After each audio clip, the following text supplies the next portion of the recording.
Hi everybody, this is my Module 11 case study for AEP 858. First off, I want to give you a little bit of an outline so that way you'll know what I'll be talking about during my case study. First, I'm going to start off with the case and the facts. I'm going to move on to legal or ethical issues. Then I'm going to talk about what has happened, go over the facts, review the information, tell you my plans, weigh my options, give you my choice, and then I have some questions to consider. So let's start off with section 1, the case and facts. What is happening? What didn't happen? When and where did the event happen? Who is or might be involved with the situation? And what do the parties have to say? So the new principal of Golden Oak High School is working to create an updated handbook for student attendance requirements at school. And Mr. Rose is also working with the staff to develop a better understanding of the importance in attendance. What's not happening is that attendance is not being taken regularly, and there is no follow-through with attendance requirements from one student to another. The events are taking place during the first semester, so the fall semester at Golden Oak High School, and the emphasis that we're focusing on are grades 9 through 12. So the people that are involved in this situation are all students, but really there's 5 major frequent flyer students that are being up for review by myself, the principal.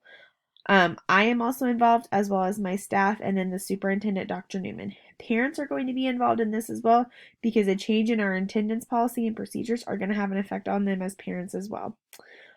So Dr. Newman, who is our superintendent, he's concerned about our current school attendance because out of all the high schools that are within our district, we have the lowest attendance rates.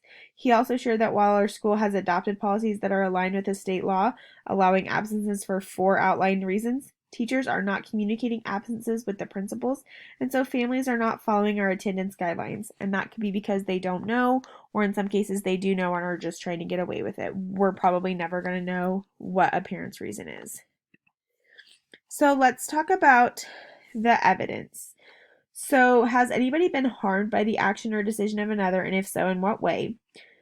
Does the action or situation contravene an existing law? And was there a breach of contract? Were the actions discriminatory or constituted harassment? So far, I do believe that people are being harmed in this case, and those people are the students. Unfortunately, I don't believe that they're aware of the ramifications of consistent absences in school. I also think that the culture of the building is in the process of being harmed, because you have those that are following the rules and doing what they're supposed to do, and then on the other hand you have those that aren't following the rules, and it's okay because we've always done it this way and things have always been this way. Because some teachers think like it's not a big deal, and I do believe that this is going to tear down relationships within the staff at the building. The action of missing school for reasons other than those allowed by the state and that our school board has allowed is against the existing law that we have. I also do believe that there's a breach of contract. The school has adopted this attendance policy, and if the teachers are not following it, or they're not following it with all students, then this could be viewed as discriminatory or favoritism, depending on which side of this pendulum that you're on. So let's continue talking about the legal and ethical issues. As far as there being legal or ethical issues within this case study, I do see both of them being broken. The state has already agreed upon the limitations that coincide with chronic absenteeism. The school district also agreed to uphold those state laws for attendance requirements at school, and it's not happening. So let's talk about the ethical issues. Whether we recognize it or not, teachers are continuously modeling expectations and requirements of the real world to students. Teaching students that they don't always have to abide by the laws, or only some of them have to, is not appropriate or accurate. Teachers are also teaching students that have regular attendance that aren't having regular attendance that's not required to be successful. Is that preparing students to have a job and to be successful members of our community? I don't think so. It also appears that the teachers are not following the school district policy to subtract points from students each quarter for chronic attendance issues. If some teachers are following this, but some aren't, that's a major breakdown in the expectations students can expect from their teachers, and then it's confusing for parents as well. Students and staff at Golden Oak High School are feeling effects of chronic absenteeism. Let's review the facts. So here's the people that are involved. I have 5 frequent flyers. It's Karen, Tyrone, Christina, Carl, and John. I am also involved because I'm Mr. Rhodes, the principal. The parents of these students and parents of other students who are affected by chronic absenteeism are going to be affected. All of my students are going to be affected by this, and all of my teachers are, because there's going to be a change in our school. And then also Dr. Newman, because he's our superintendent and is the one that brought our chronic absenteeism to my brought it up to me. So this is taking place at Golden Oak High School, which is adjacent to a metropolitan area, which is where most of the parents commute for work. So a little bit more about our school. We are a 9 through 12 high school. We serve roughly 965 students. There are 11 team sports that students can be a part of, football being the number one.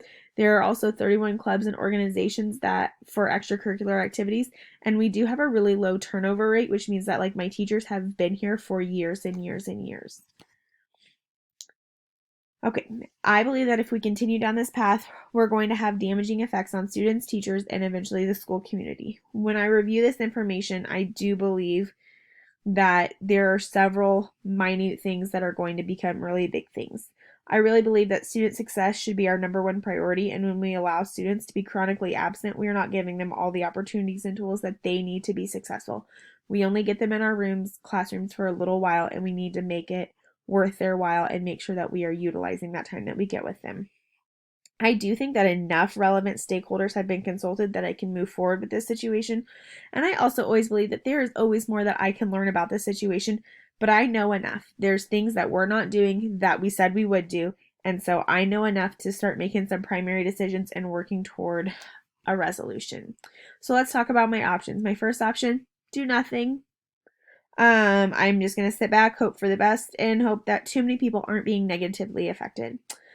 Another option I have is to review all the student attendance and make grade changes and just override the teacher's grades and say, nope, they were gone here and here and here. Like this is 10 points, another 10 points, and just, subtract that from their final grade.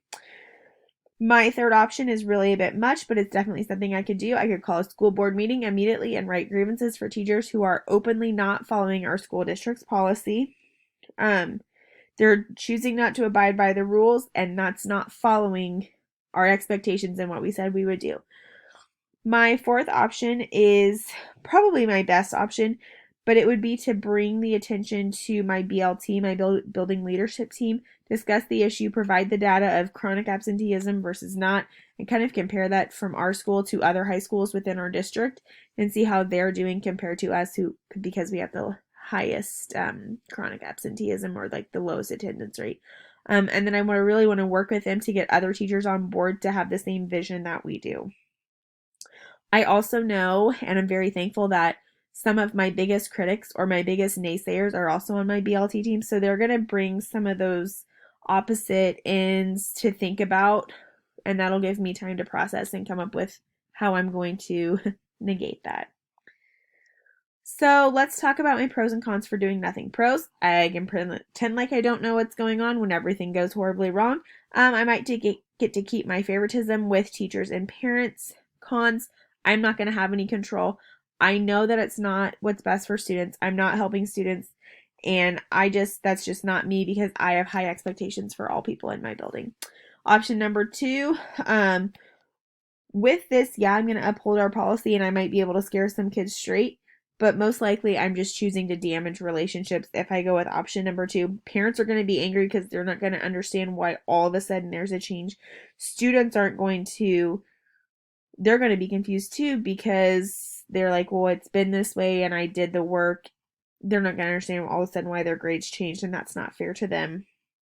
And then my teachers aren't going to feel trusted.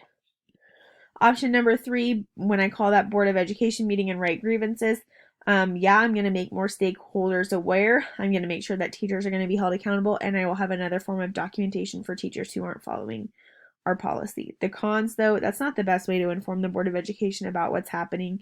My teachers are going to feel blindsided, and I'm going to have damaging relationships and a rough school environment to work in. So option number 4, again, like I said, this is probably my favorite. It's going with the BLT and having them help me decide a way to combat this. I feel like I get to really use a lot of teacher autonomy there because it's not just me making the choices. Some teachers are going to get a say in it too. So they can feel like they're in control. I can introduce my concerns in a small group and we can work through things there. And then we get to work together for a solution. And my biggest con here is that it's going to take me longer to see the results. And while I realize it's going to be longer until I see my results, I'm okay with that because the fall semester's almost passed and we can make changes for our spring semester. So, surprise, surprise, I'm going to go with option number 4. It's really my best option. I think it takes all the good parts of my 3 other options and allows me to maintain some level of control and provide consistency for staff and students. So I have a couple of questions that I thought about while I was creating this. What school district policies need to be reviewed with the school personnel? Well, really, our attendance policy obviously needs to be heavily reviewed, as well as the grading that coincides with absences and reporting absences to principals. Question number 2, what will be the most effective way to communicate standard and expectations regarding school attendance to faculty and staff? I'm going to have a staff meeting, and then I'm definitely going to email all of them after that. I'm going to do regular check-ins with staff about attendance and its importance, especially those teachers that I know are going to be not my biggest fan because of that. Question number 3, I think that it says, how can student achievement be linked with student attendance for professional development of teachers? So I think that once I show the data to my teachers and we work and talk about comparing it to another high school that's similar to us in our district to show how much of a difference there is between students who are regularly gone and students who are regularly in the building, they're going to see that it goes far beyond those 1 to 2 kiddos that they just think about being chronically absent. So how will I propose helping school personnel and other regular classroom teachers understand the importance and adherence to attendance policies? Again, I just really want them to think about how we're comparing to other schools, and then what would their day be like, or what would our school be like if our school was made up of adults who were chronically absent? Like, would our school be successful? Would jobs be getting done, or would there be things left behind? Would other people have to pick up the slack, and then you have 5 people who've picked up the workload of 5 other people, and now they're really tired and grumpy, and then all of a sudden they have to be gone, and then there's 4 people picking, like, it's just a mess. It really is a mess. We are raising the next generation. We need to teach them to be responsible. And if we show them that regular attendance is not required to be successful in school, then they're going to think that they don't have to have regular attendance. They don't have to be responsible to be successful in their job. And they're going to come back and they're going to work in our community. And really, it's just going to be a pitfall. So, thank you very much. Here's my references. Thank you for a great course.